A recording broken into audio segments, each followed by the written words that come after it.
नमस्कार, CN today देख रहे हैं आप और जिले भर की हलचल के साथ मैं लक्ष्मीकांत ओझा करते हैं शुरुआत आज के कार्यक्रम की। चूरू जिले की सादुलपुर तहसील में 9 साल की बालिका से हुई दरिंदगी के मामले में चूरू पुलिस ने सख्त रुख अख्तियार करते हुए 13 दिनों में आरोपी दरिंदे के खिलाफ पॉक्सो कोर्ट में आईपीसी और पॉक्सो की संगीन धाराओं में चालान पेश कर दिया है। 4 फरवरी को सादुलपुर थाने में आरोपी अकरम काजी के खिलाफ मामला दर्ज हुआ था, जिसके बाद पुलिस ने मामले की गंभीरता को देखते हुए आरोपी को तुरंत गिरफ्तार कर लिया था। दरिंदे को जल्दी सजा दिलाने तथा गवाहों के बेखौफ बयान अदालत में हो सके, इसके लिए चूरू पुलिस ने मामले में केस ऑफिसर नियुक्त किया। जब तक आरोपी अकरम काजी को कोर्ट सजा नहीं सुनाती, तब तक पुलिस अपराधी का पीछा नहीं छोड़ेगी। सीओ राजगढ़ को इस मामले में केस ऑफिसर नियुक्त किया गया है। पुलिस ने कोर्ट से रोज सुनवाई की दरख्वास्त की है। अब अपराधी के खिलाफ सबूत इकट्ठे किए जाएंगे। उसके बाद गवाहों को अदालत लाने और उनके बयान करने, पीड़ित परिवार बेखौफ होकर बयान दे, इसकी व्यवस्था भी केस ऑफिसर द्वारा ही की जाएगी। आपको बता दें कि 3 फरवरी की रात आरोपी अकरम काजी ने 9 साल की मासूम को खंडहर में ले जाकर हैवानियत का शिकार बनाया था। आरोपी ने मासूम बालिका के साथ दरिंदगी कर उसे जान से मारने की नीयत से बालिका के सिर पर नुकीले पत्थर से वार किया। राजगढ़ पुलिस स्टेशन में केस दर्ज हुआ था 4 फरवरी को। इसके अंदर पुलिस ने तत्काल कार्रवाई करते हुए आरोपी को गिरफ्तार करके और आज इसका न्यायालय में चालान पेश कर दिया है। अब इसके अंदर केस ऑफिसर के अंदर लेकर और इसमें आरोपी को सजा दिलवाने के पूरे प्रयास किए जाएंगे। और 4 तारीख की घटना के अंदर हमने इसके अंदर आज 17 तारीख के अंदर 13 दिन में इसका चालान पेश त्वरित अनुसंधान करके पेश किया गया। ये 376 AB और 323, 324, 307 आईपीसी के अंदर किया है। धारा 5/6 पॉक्सो एक्ट, धारा 3 SC/ST एक्ट, सभी धाराएं इसमें लगी हुई हैं। सभी में चालान पेश किया। मुख्यमंत्री अशोक गहलोत की पहल पर राज्य भर में हो रहे जागरूकता कार्यक्रमों के सिलसिले में जिला कलेक्टर संदेश नायक ने आज महिला अधिकारिता विभाग एवं जिला प्रशासन की ओर से प्रकाशित घूंघट मुक्त चूरू अभियान के पोस्टर का विमोचन किया। इस मौके पर जिला कलेक्टर नायक ने कहा कि महिला सशक्तिकरण की दिशा में घूंघट प्रथा का परित्याग एक बड़ा कदम साबित हो सकता है। हम सभी को चाहिए कि इस दिशा में अधिक से अधिक लोगों को जागरूक करें और घर घर तक इस संदेश को पहुंचाएं। महिला अधिकारिता विभाग के सहायक निदेशक संजय कुमार ने बताया कि घूंघट मुक्त चूरू के लिए जिले भर में आंगनबाड़ी केंद्रों के माध्यम से जागरूकता गतिविधियां आयोजित की जा रही है। उन्होंने बताया कि विमोचित पोस्टर जिले में प्रमुख कार्यालयों स्थानों पर लगाए जाएंगे। इस मौके पर सहायक निदेशक जनसंपर्क कुमार अजय सहित अधिकारीगण उपस्थित थे। माननीय मुख्यमंत्री महोदय द्वारा निर्देश किया गया था कि घूंघट प्रथा को उन्मूलन करना है और उसके लिए प्रशासन के द्वारा हर संभव प्रयास किया जाएगा। पिछले बार हमने एक बहुत बड़ा कार्यशाला भी हमने किया था और उसमें हमने एक स्टैंडिंग एजेंडा के रूप में लिए थे कि हर जगह जगह पे जहाँ पे भी प्रशासन की मीटिंग होगी, जनरल बॉडी मीटिंग्स होंगी, वहाँ पे हमने इस घूंघट प्रथा को मुक्त कराने के लिए इसको एक स्टैंडिंग एजेंडा बनाएंगे। उसके लिए प्रचार प्रसार के लिए हर प्रयास में हम अपना भागीदारी देंगे। तो इसी रूप में आज हमने एक पोस्टर बनाए थे। उस पोस्टर में हमने इसके बारे में एक मैसेज दिया है और इससे हम चाहेंगे कि प्रचार प्रसार होगा। और आज इस पोस्टर का विमोचन किया गया और इससे जो हमारा आईईसी है, हमारा जो प्रचार है, हमारे जो इन्फॉर्मेशन है, वो सबको जगह जगह पे पहुंचेगा। इस पोस्टर को हम सभी इम्पोर्टेंट लोकेशंस हैं वहाँ पे लगाएंगे। 4 मासूमों की निर्मम हत्या करने के आरोपी कातिल पिता को आज चूरू जिला एवं सेशन कोर्ट ने आजीवन कारावास की सजा से दंडित किया। साल 2015 के दिल झकझोर देने वाले इस बहुचर्चित मामले में जिला एवं सेशन न्यायाधीश अयूब खान ने आरोपी गुलाब खां सिक्का को मासूमों का कातिल करार देते हुए अपना फैसला सुनाया। 11 गवाहों के बयानों और साक्ष्यों के आधार पर कोर्ट ने आरोपी गुलाब खां को दोषी माना है। आपको बता दें कि 6 दिसंबर 2015 रविवार को चूरू जिले के सरदार शहर कस्बे के वार्ड 40 में यह दिल दहला देने वाली वारदात हुई थी। आरोपी गुलाब सिक्का की पत्नी उसे छोड़कर चली गई थी। पीछे से आरोपी पिता गुलाब सिक्का ने नींद में सो रहे अपने 4 बच्चों की चाकू से गला काटकर हत्या कर दी थी और फरार हो गया। आरोपित गुलाब सिक्का रेहड़ी चालक था। रविवार सुबह 8 साल की शहनाज, 6 साल के आरिफ, 4 साल की चीकू और 2 साल के बाबू के खून से लथपथ शव पुलिस को मिले थे। मृतकों में 3 बेटियां और 1 बेटा शामिल था। पुलिस जांच में सामने आया कि आरोपी गुलाब खां सिक्का शराबी था और रेहड़ी चलाकर मजदूरी करता था। उसका निकाह वारदात से 10 वर्ष पहले जयपुर निवासी दौलत के साथ हुआ था। निकाह के बाद पति पत्नी के बीच झगड़े होने लगे। 2 दिसंबर 2015 को दौलत जयपुर चली गई थी। इस दौरान गुलाब बच्चों को संभालता था और मजदूरी भी करने जाता। 5 दिसंबर की शाम वह बच्चों के लिए बिस्कुट लाया और रोटियां बनाकर बच्चों को खिलाई। उसने रविवार तड़के 5-6 बजे के बीच बच्चों की हत्या कर दी थी। मामला ये है कि दिनांक 6/12/2015 को पुलिस थाना सरदार शहर के वार्ड नंबर 40 में एक रेहड़ी चालक जिसका नाम मोहम्मद गुलाब खां है, जिसने अपने ही 4 मासूम बच्चों जिनमें 3 पुत्रियां व 1 पुत्र जिनके नाम है शहनाज उम्र 8 वर्ष, आरिफा उम्र 6 वर्ष, सुक्की उम्र 4 वर्ष और बाबू उम्र 2 वर्ष की चाकू से गला रेत करके हत्या कर दी थी। और हत्या करने के बाद वह घटनास्थल से फरार हो गया। उसने अपने एक दोस्त जाकिर, जो उसके साथ रेहड़ी चलाने का काम करता था, को टेलीफोन किया कि मैंने अपने 4 बच्चों की हत्या कर दी है, उनको मिट्टी दे देना। जिस पर पुलिस ने मामला दर्ज कर गुलाब खां को हत्या के आरोप में गिरफ्तार किया और न्यायालय में उसका आरोप पत्र धारा 302 भारतीय दंड संहिता में प्रस्तुत किया, जिस पर बाद साक्ष्य व सुनवाई के आज चूरू के जिला एवं सेशन न्यायाधीश श्री मोहम्मद अयूब खान ने गुलाब खां को धारा 302 भारतीय दंड संहिता हत्या के आरोप में दोषी मानते हुए आजीवन कारावास और 5,000 रुपये के अर्थदंड से दंडित किया है। चूरू जिले के सादुलपुर में तेज गति से आ रही स्कॉर्पियो का टायर फटने से हुए सड़क हादसे में 2 महिलाओं सहित 4 लोग घायल हो गए। सभी घायलों को सादुलपुर रेफर अस्पताल से चूरू रेफर किया गया, जहां एक महिला की हालत गंभीर होने के कारण उसे हाई सेंटर रेफर कर दिया गया। यह हादसा उस वक्त हुआ जब तेज गति से आ रही स्कॉर्पियो का ब्रेकर पर से उछलने के बाद टायर फट गया और अनियंत्रित गाड़ी ने पहले सड़क पर चल रही बाइक को चपेट में लिया, फिर खड़ी कार को टक्कर मारने के बाद एक पेड़ से जा टकराई। बाइक पर सवार 2 लोग भी इस हादसे में घायल हो गए। यह हादसा सादुलपुर के राजकीय अस्पताल के ठीक सामने हुआ, जिस पर अस्पताल स्टाफ ने तत्परता दिखाते हुए मौके से सभी घायलों को अस्पताल पहुंचाया और प्राथमिक उपचार के बाद उन्हें चूरू रेफर कर दिया। राजगढ़ हॉस्पिटल के सामने बाइक और स्कॉर्पियो का एक्सीडेंट हुआ। इसमें वो स्कॉर्पियो का वो टायर फटने से वो बाइक के अंदर लगी, फिर पेड़ के अंदर गाड़ी टकरा के रुकी। फिर वहाँ से रेफर किया। रेफर करने के बाद चारों पेशेंटों को DBH भर्तिया हॉस्पिटल में आपातकालीन में भर्ती करा दिया।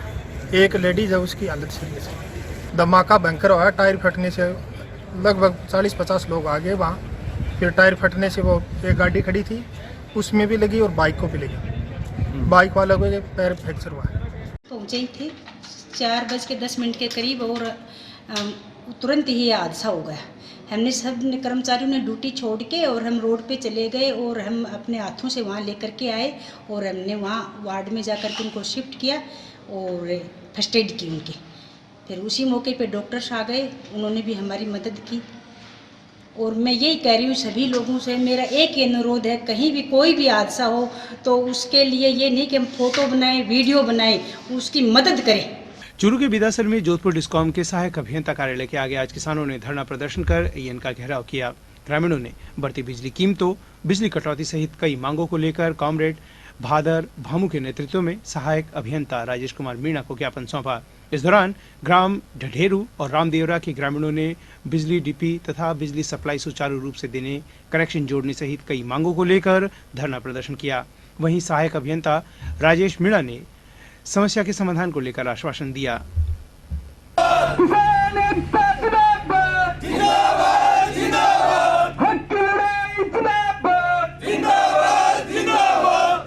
आज हमारी मांग ये है कि एक तो हमारी खराब लाइनों का पेट्रोलियम किया जाए, काम करवाया जाए। दूसरी मांग वो है कि एक ढाणियों की जो कनेक्शन किया हुआ है वहाँ पे मीटर लगे हुए हैं, वो ढाणियों की लाइट है वो सिर्फ 6 घंटा दी जा रही है।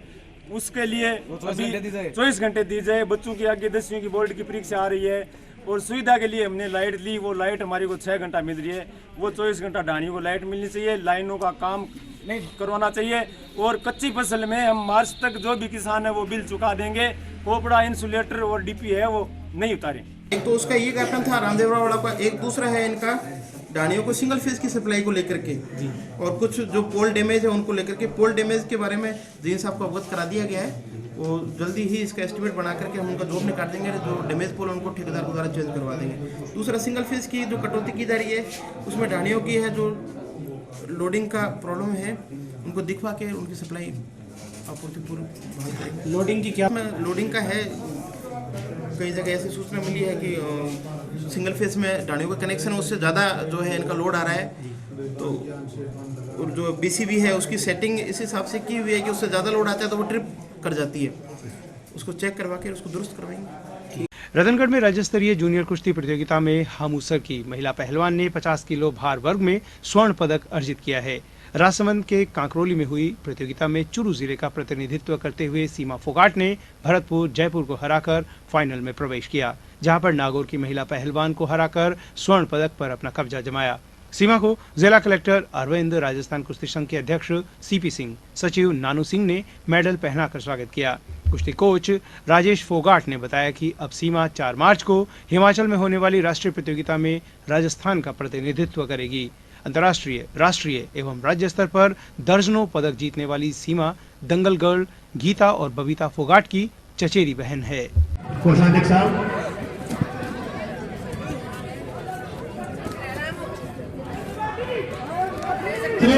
पहलवान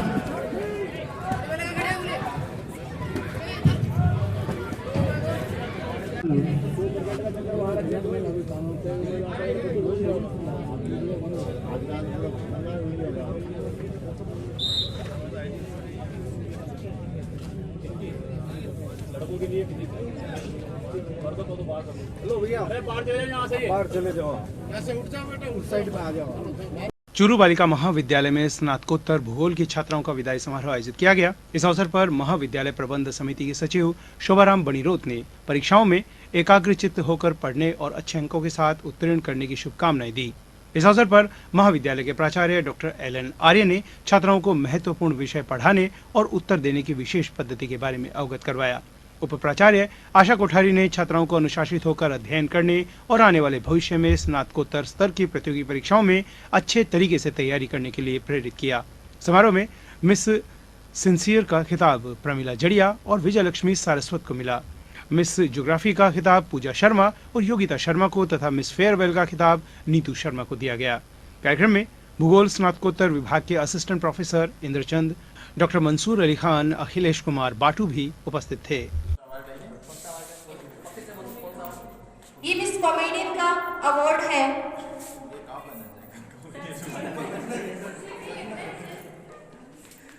ये कियारा है जिसे भी बनाया जाएगा।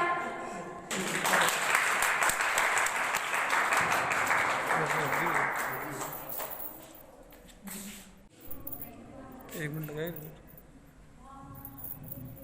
से सफल बनाए, इस कॉलेज में उसकी भूमिका रहे, इस कॉलेज में जो भी आपने पाया है वो आपके कृतित्व का हिस्सा बने और आगे भी आप इसी तरह उत्तरोत्तर बढ़ती रहें। अब आपको पीजी के बाद में आशा करते हैं कि आप लोगों का नेक्स्ट स्लेट हो, आप भी हमारे वाले प्रोफेशन में आए और अभी आगे आपकी परीक्षाएं आ रही हैं कि बहुत अच्छे अंकों से उत्तीर्ण करें। जैसे मैंने सर को भी कहा, 3 लड़कियां 4 लड़कियां बहुत फाइटिंग में हैं। आप आ सकते हो यूनिवर्सिटी वाले में, जरूरत ये है कि आप। सरदार शहर में मेगा हाईवे पर हनुमानगढ़ रोड मदीना कॉलोनी के पास अज्ञात वाहन की टक्कर से 2 बाइक सवार घायलों को राजकीय चिकित्सालय में निजी वाहन से पहुंचाया गया। चिकित्सकों ने प्राथमिक उपचार के बाद रेफर किया। बाइक सवार पेट्रोल पंप से तेल लेकर आ रहे थे। सामने से अज्ञात वाहन की टक्कर लगने से 2 लोग घायल हो गए। घायलों के नाम जाकिर और आजेद है। पुलिस ने मामला दर्ज कर जांच शुरू कर दी है।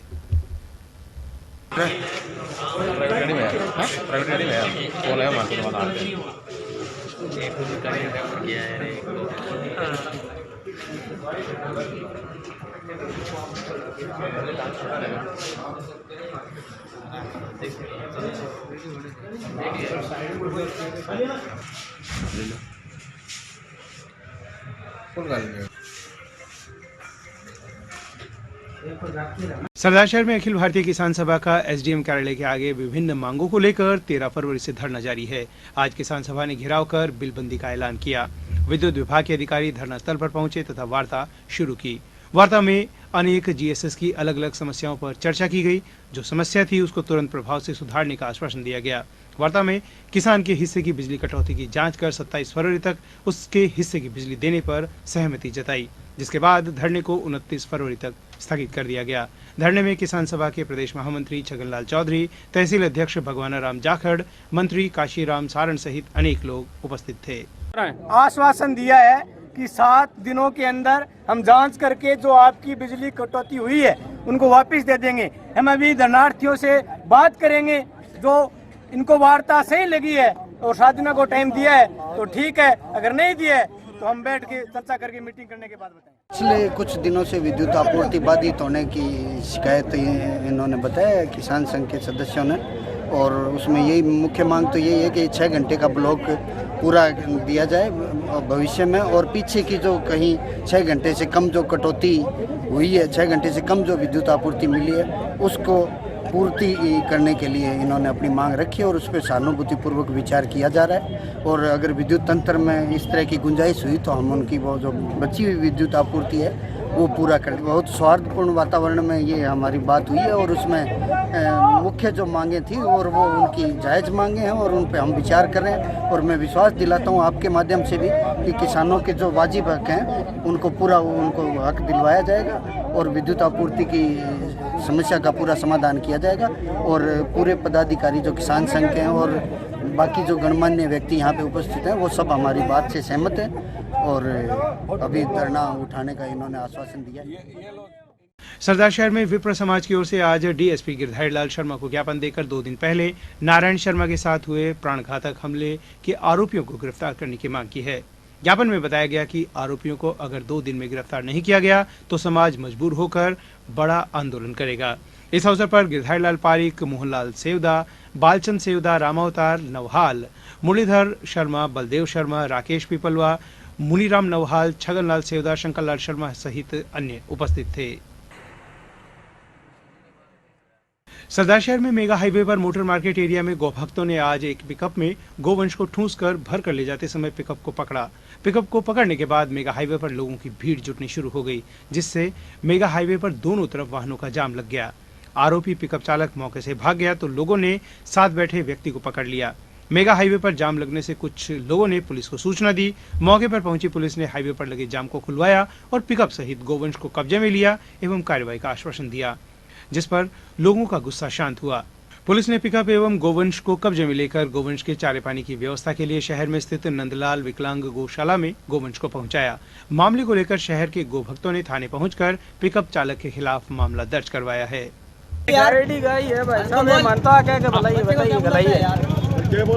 आपका क्या नाम है? अयूब नाम है साहब मेरा। तो आप इन गायों को लेकर कहाँ पे ले जा रहे हैं? मैं तो कहीं नहीं जा रहा, मैं तो गाड़ी का काम करवा रहा था, ड्राइवर लेके आया था। आपको पता नहीं है कहाँ से? और जिको धनी है नहीं गा को बदबो का हण ला काम चल के लिए गलाई वो आए को नहीं, ड्राइवर 2 लगोड़ से बिठा रखे वो मान छोड़ने के बता है और वो तो हण वागे छोड़ ले। रतनगढ़ में ब्लॉक स्तरीय माध्यमिक उच्च माध्यमिक विद्यालयों के संस्था प्रधानों की 2 दिवसीय सत्रांक वाकपीठ की शुरुआत राजकीय बैजनाथ भरतिया माध्यमिक विद्यालय में हुई। कांग्रेस जिला अध्यक्ष भंवरलाल पुजारी के मुख्य आतिथ्य में आयोजित कार्यक्रम की अध्यक्षता सीबीईओ लालचंद वर्मा ने की। विशिष्ट अतिथि कांग्रेस जिला उपाध्यक्ष इंद्राज खीचड़, पीसीसी सदस्य कल्याण सिंह शेखावत, पालिका नेता प्रतिपक्ष राजेंद्र बबेरवाल, कांग्रेस नगर अध्यक्ष अरविंद चाकलान, वाकपीठ अध्यक्ष प्रधानाचार्य कुलदीप व्यास, सचिव प्रधानाचार्य डॉक्टर चेतन चौहान मंचस्थ थे। संस्था प्रधान नागराज प्रजापति ने शाब्दिक स्वागत किया। वाकपीठ में प्रथम दिन वार्ताकार विक्रम सिंह चौहान ने एकीकृत शाला दर्पण पोर्टल, प्रधानाचार्य किशन लाल गहनोलिया ने विद्यालय में संस्था प्रधान की भागीदारी, हरवंशलाल जानू ने बोर्ड परीक्षा परिणाम उन्नयन एवं प्रधानाध्यापक नरेंद्र सांकृत्य ने ज्ञान संकल्प पोर्टल एवं मुख्यमंत्री विद्यादान कोष पर प्रभावी वार्ताएं दी। ब्लॉक स्तरीय 2 दिवसीय माध्यमिक एवं उच्च माध्यमिक संस्था प्रधानों की वाकपीठ रखी गई है, जिसका आज शुभारंभ हुआ है। शुभारंभ परम सम्माननीय भंवरलाल जी पुजारी जिलाध्यक्ष कांग्रेस के द्वारा किया गया है और हमारे मुख्य ब्लॉक शिक्षा अधिकारी श्रीमान लालचंद जी वर्मा इसकी अध्यक्षता कर रहे हैं और बहुत ही अच्छा शुभारंभ कार्यक्रम का हुआ है। तो ये 2 दिवस में जो संस्था प्रधान है उनके बीच में शैक्षिक यूनियन को लेके बोर्ड परीक्षा परिणाम अन्य जो गतिविधियां हैं उनको लेके ये जो है वाकफीट आयोजित की जा रही है। संस्था प्रधानों की जो समस्या है उन पे चर्चा होगी, उनका समाधान किया जाएगा, साला दर्पण पोर्टल के बारे में चर्चा होगी। तो इन्हीं बिंदुओं को लेके ये वाकफीट होगी। रतनगढ़ में 8वीं तक की शिक्षा ग्रहण कर पढ़ाई का सफर बीच में छोड़ने वाले सुरेंद्र कटेवा ने अब फिर से पढ़ने का मानस बना लिया और अब वह 10वीं ओपन बोर्ड की परीक्षा की तैयारियों में जुटा हुआ है। 27 वर्षीय युवक की जिंदगी 8 नवंबर 2019 के दिन बदल गई, जब शादी समारोह में आईपीएस दिनेश एमएन ने युवक को फिर से पढ़ने की नसीहत दी।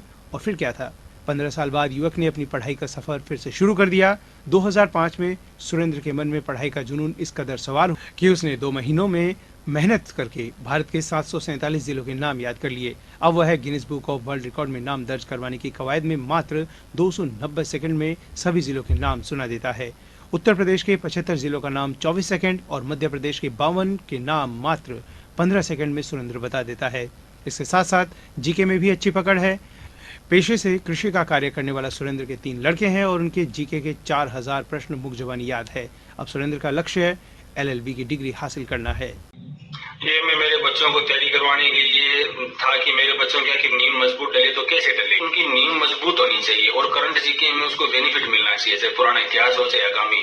तो जहाँ भी कोई न्यूज या कोई भी काम होगा तो वो कौन सा जिला है, तो जिला अगर होगा कि इस राज्य से है तो उसको तुरंत समझ में आ जाएगी तुरंत, और ये मुख्य फायदा है। और ये जो जिले बताए जा रहे हैं ये 2011 की जनगणना के अनुसार है सारे। मैं मेरे बच्चों का मनोबल डाउन नहीं जाने देता। बच्चे फिर वो बोलेंगे ये काम हार्ड है, ये है, तो इसलिए मेरा यही चाहता है कि मैं बच्चों को ये बार दिखाता रहूँ कि पढ़ाई इतनी हार्ड नहीं है और पढ़ाई बहुत सरल है। इसको सिस्टम और रणनीति से करे और आने वाले दिनों में मैं खुद है ना इस तरह के 7 रिकॉर्ड बनाऊंगा। वो जो विश्व के 206 देश हैं और राजस्थान की 200 विधानसभा सीट और 200 विधायक है और भी जो हार्डपूर्वक होंगे, जो मतलब उसके बारे में मेरा 7 रिकॉर्ड बनाने में चाहता है, जो जल्दी पूरे कर लिए जाएंगे। वैसे से तो मैं खेती और मेरे टायरों की दुकान है, लेकिन मेरा पढ़ाई से बहुत जुड़ाव है और मेरी पहली चाहत ये रहेगी कि मेरे लड़के पहली भर्ती में उनका सिलेक्शन हो जाए। मैं इस साल 10वीं क्लास की परीक्षा दूंगा ओपन बोर्ड से और आने वाला समय बताएगा कि मैं कितनी पढ़ाई करता हूँ और क्या करता हूँ। अभी मेरी बहुत रुचि है। सादुलपुर में आज बहल मोड़ के पास जाम लगने से वाहन चालकों को भारी परेशानियों का सामना करना पड़ा।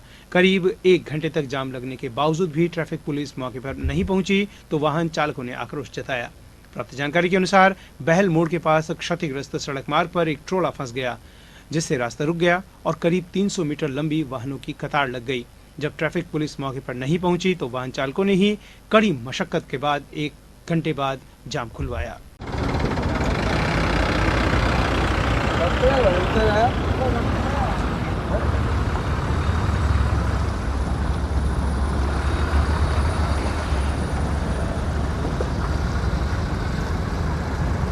क्या बात हुई भाई साहब? ये जाम अपने जो बैल की तरफ से फाटक है ना, वो बाजार के अंदर घुसते पहले खड्डे हैं और खड्डे में गाड़ी फंस गई आगे और पीछे से।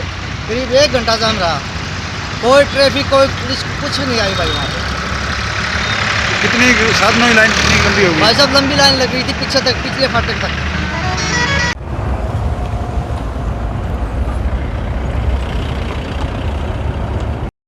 रतनगढ़ के वार्ड 25 में भानीदोरा के पास जीप की टक्कर से बिजली पोल क्षतिग्रस्त होने से क्षेत्र के लोग अंधेरे में हैं।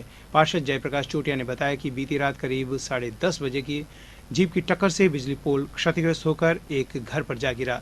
हालांकि घटना में किसी प्रकार की जनहानि नहीं हुई, नहीं तो बड़ा हादसा हो सकता था। घटना के बाद पार्षद ने डिस्कॉम को सूचना दी, जिस पर बिजली आपूर्ति बंद कर दी गई, लेकिन अभी तक बिजली आपूर्ति दुरुस्त नहीं हो पाई है और क्षतिग्रस्त बिजली पोल वार्ड के मकान पर गिरा हुआ है तथा आवागमन बाधित है।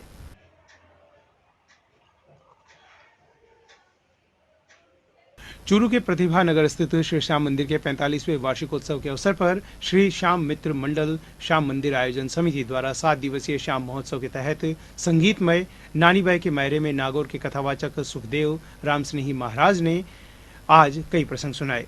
महाराज ने जूनागढ़ के नरसिंह मेहता की नानीबाई के पुत्री के विवाह का प्रसंग सुनाया। नरसिंह भक्त को अपने ठाकुर जी सांवरी सेठ पर पूरा भरोसा था।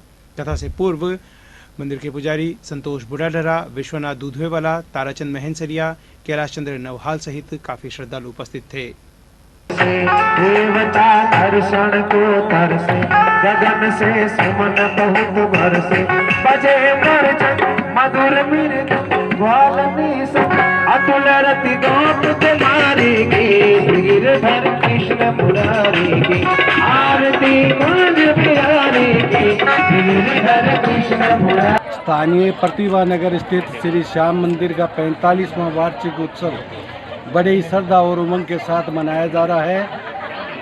ये उत्सव दिनांक 15 फरवरी से शुरू हुआ था और संगीत में नानी बाई के मायरे का भव्य आयोजन चल रहा है। इसमें तीसरे दिन भी श्रद्धालुओं की लगातार भीड़ बढ़ती जा रही है। कल दिनांक 18 तारीख को श्याम मंदिर के अंदर प्रांगण में वीर हनुमान भक्त मंडल द्वारा सामूहिक सुंदरकांड के पाठ का आयोजन होगा और नानी बाई के मायरे का समापन 19 फरवरी को होगा। 20 तारीख को सुबह यहाँ श्री श्याम अखंड ज्योति पाठ होगा 10 बजे। 21 तारीख को महाशिवरात्रि के पावन पर्व पर मंदिर से विशाल निशान एवं शोभा यात्रा निकाली जाएगी, जो शहर के प्रमुख मार्गों से होते हुए यहाँ श्याम मंदिर पहुँचेगी, जिसमें नृत्य नाटिका दिल्ली के कलाकारों द्वारा संजीव झांकियाँ सजाई जाएगी। चूरू के बिदासर में श्री राम श्याम सेवा समिति के तत्वावधान में गीता ज्ञान परीक्षा पुरस्कार कार्यक्रम का आयोजन हुआ। कार्यक्रम की अध्यक्षता समाजसेवी नेमाराम जाखड़ ने की। मुख्य अतिथि सोमगिरी महाराज बीकानेर रहे। कार्यक्रम में पूर्व में हुई गीता ज्ञान परीक्षाओं में उच्चतम श्रेणी प्राप्त करने वाले छात्र छात्राओं सहित शिक्षकों और अभिभावकों को भी स्मृति चिन्ह देकर सम्मानित किया गया। कार्यक्रम में संतों के प्रवचन के साथ शुरुआत हुई, जिसकी खास बात यह रही कि हिंदू मुस्लिम छात्र छात्राओं को धर्म से जुड़ी तस्वीरें भेंट की गई। वो ले लें और उनको वितरित कर।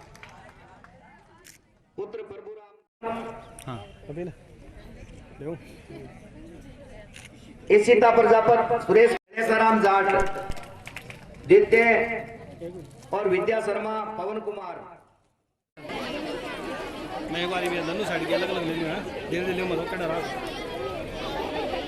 चूरू के श्री राम मंदिर में लीलाधर राजोतिया द्वारा आयोजित भगवत कथा में प्रवचन देते हुए बाल संत भोलेनाथ ने कहा कि प्रत्येक मनुष्य को गौ सेवा करनी चाहिए, जिससे मनुष्य के कष्टों का निवारण होता है। आज कथा में ध्रुव की मनमोहक झांकी सजाई गई। कथा के आयोजक लीलाधर राजोतिया, राजकुमार राजोतिया, मनोज कुमार राजोतिया आदि राजोतिया परिवार द्वारा पंडित शिवरतन पुरोहित ने पूजा व आरती करवाई। रात्रि को संत विद्यासागर द्वारा नानीबाई का मायरा की कथा सुनाई जाती है। गाय कट रही, इसका किसको पहले पता चला? गाय की सेवा पहले बहुत समय से होती आ रही थी और होती आ रही है, लेकिन कसाईयों से लड़ने की हिम्मत करी, घोड़ियों चलाने की हिम्मत करी, उनसे लड़ने की हिम्मत करी, वो एक ऐसा व्यक्ति जो आज पंजाब से हमारे बीच बैठे हुए हैं, सतीश कुमार जी, जो 35 साल से गोरक्षा काम कर रहे हैं, जिन्होंने लाखों गाय बचाई कसाईयों से लड़िए।